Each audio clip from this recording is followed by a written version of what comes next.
like to say their name, but I'm going to tell you that Jacek is worth quite a bit. So if you guys don't know, the format for fantasy MMA, daily fantasy MMA, has changed a bit. It used to be that you would pick 5 fighters, fill your roster with various.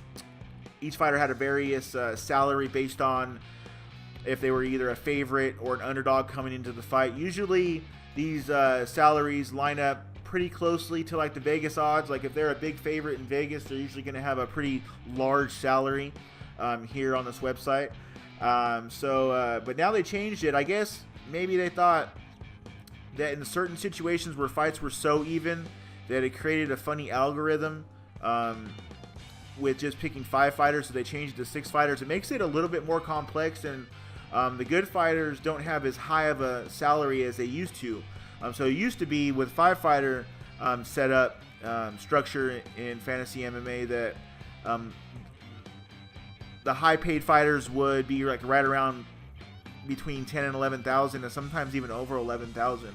The highest I've seen, I think, was like 11.6 one time for a fighter. But now with 6 fighters, it brings down it closes the gap for salaries. The weaker fighters, their salaries aren't as low as they used to be, and the not the weaker fighters, but the underdogs, their salaries aren't as low as they used to be, and the favorites, their salaries aren't as high as they used to be. So Joanna Jacek, her salary, she's a heavy favorite, $9,300, and the new structure, that's a pretty heavy favorite there. KK's salary is just $6,900. KK has an average of 79 fantasy points per fight. Joanna Jacek has an average of 95 fantasy points per fight. Plus, she's a favorite, a heavy favorite. So, and then she's beat Karolina Kowalkiewicz before in an amateur fight, like I said previously.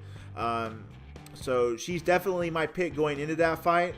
Whether or not she'll fit into a lineup for myself on daily MMA fantasy is a different story. We're gonna put that together. I'm gonna put together a lineup on the fly here with you guys in a few minutes after I go over these title fights again. So again, my pick for the female strawweight championship fight would be Joanna Jacek over Karolina Kowalkiewicz. I do believe it'll come by way of decision.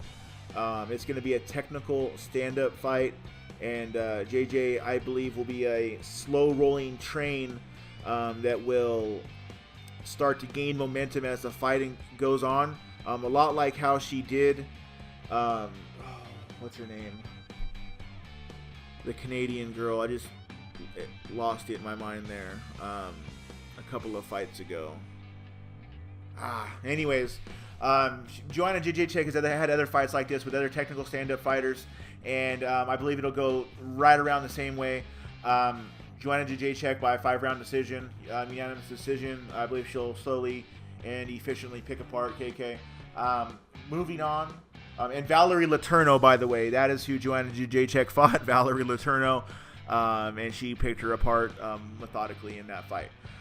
And also Jessica Penne, even though JJ did stop her, I mean, if you want to see a brutal just picking apart of an opponent on the stand-up game and defending takedowns and just keeping a standing sprawl and brawl, you might feel a little sympathy in your heart by the end for Jessica Penne, because she just gets absolutely demolished in that fight. But that's what Joanna Jacek does. She builds momentum in the fight, and she picks you apart, and she's like a velociraptor, and she gets that momentum, and she just doesn't let it go. So I think Joanna Jacek by 5-round decision, like I said. Moving on, the co-main event of the night, Stephen Wonderboy Thompson is challenging for Tyron Woodley's title. Tyron Woodley's title, I should say.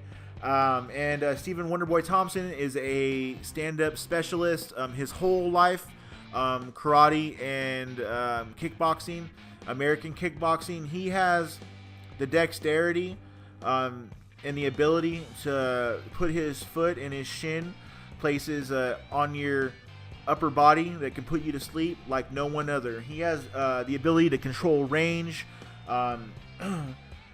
very efficiently. So Tyron Woodley, in his last fight, he gained the welterweight championship from Robbie Lawler. He put Robbie Lawler to sleep, brutally put him to sleep. And basically how I feel in this fight is that Tyron Woodley is a classic wrestler who has built a stand-up game around the base of wrestling and who has very, very powerful knockout power. Probably, maybe one of the most powerful strikers in that division, if not in that division and several other divisions. So he's basically the same type of prototype as the ex-champion Johnny Hendricks. Stephen Thompson put a clinic on Hendricks, avoided all of his takedowns, did beautifully with his takedown defense, kept it standing, controlled the range, and eventually knocked him out. I do believe that same thing is going to happen here. That's what this website also believes, seeing that, and it's surprising seeing Stephen Thompson is such a favorite here, but Thompson scored almost 100 fantasy points in every outing since he's been in the UFC. He hasn't lost in quite a while. He's learned the lessons he's needed to. He's at the championship level, and I believe he's going to pick Woodley apart. And it's going to be a second round TKO for Stephen Thompson. I think he's going to land a kick, and he's going to follow up with some strikes on the ground. Moving on to the main event, Conor, the Mystic King, Mystic Mac, Conor, Notorious Conor fucking McGregor, whatever you want to call him. He's an asshole, but he gets shit done. He scores over 102 fantasy points per game, per fight. So used to talking about other sports. He's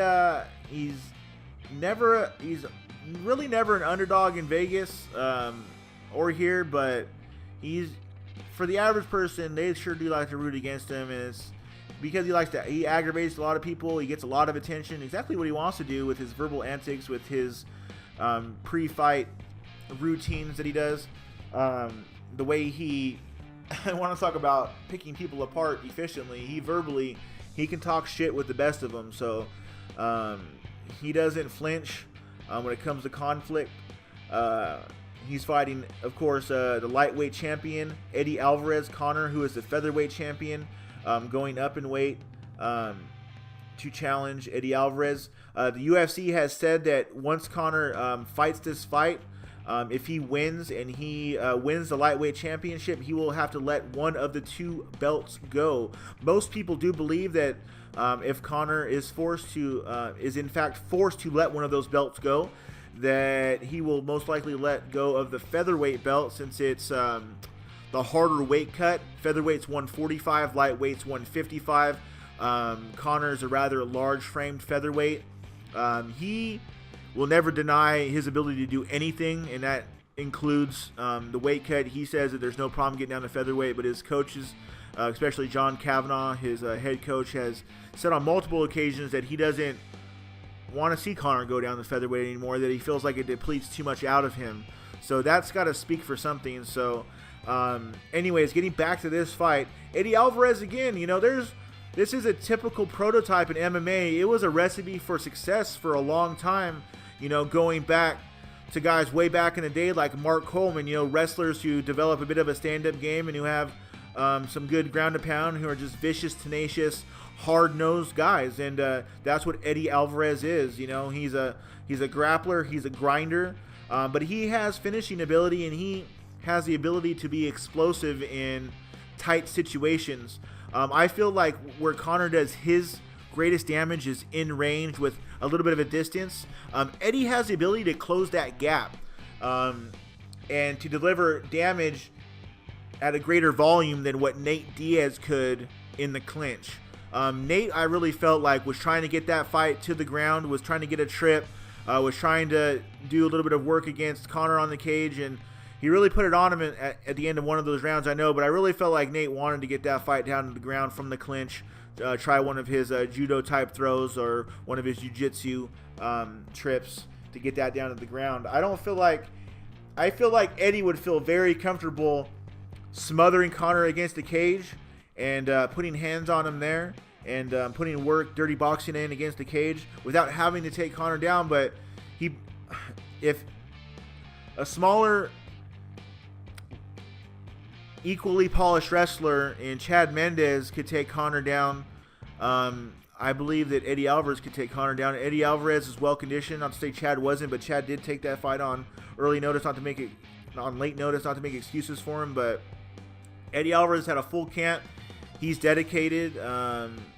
He's probably got a picture of Conor McGregor on his punching bag at the gym. He's how much Conor McGregor has probably bothered him, especially by speaking publicly about Eddie's, contracted salary and things like that. That's personal, man. Like, I would be heated. I would be unleashing a verbal tirade right back at fucking Conor if I was Eddie. But I think people already understand that when Conor speaks, he almost has the audience on a hook already. It's like when The Rock speaks at a WWE event. The audience is already, they want that little adrenaline surge of being able to laugh when he says something. So when they don't even have to necessarily always hear the words Conor says. They have to hear the pattern, the way the words come out, the way he delivers those words. So they hear that pattern, they hear that one or two liner, and and it is, the shit he says is funny, but he already has them. So that's what makes it hard for other fighters now to even compete with him at a press conference. Is the audience is already on the hook for Conor, and he's already established that. So if you haven't already done that groundwork, that pre-work, to have your audience where you want them, he's gonna take advantage of you in that fight, in that verbal fight there at the press conference. So that's why Nate was able to stand his ground a little bit with him, because the audience already had a prerequisite class on the way Nate does things, and Nate's been known to be pretty vocal and pretty resistant as far as doing what he's asked to be told, and playing nice with their fighters and stuff like that. So it's a hard one to call. I almost always bet against Conor for some reason, because I always find some reason to convince myself that he's going to lose. But I just have a feeling that Conor's going to land that left on him. And I think it's going to come in the first round. I think if it's going to happen, it's going to have to come in the first round. And that's when Conor has his most explosive knockout ability. I think as the fight goes on, he's now, like in the Nate Diaz fight, like he did get tired, but he got really fluid as well in the later rounds. And which is what, boxing coaches or stand-up coaches want. They don't want you to tighten up. And he usually doesn't in the first round either, but that's when he has that quick twitch, explosive knockout power. As the rounds go on, his fluidity changes and he becomes really fluid, but the knockout power might not necessarily always be there in the later rounds. So I believe this one's going to be, and people who know me are going to be disappointed that I'm going for Conor on this one, but I believe it's going to be a first round knockout.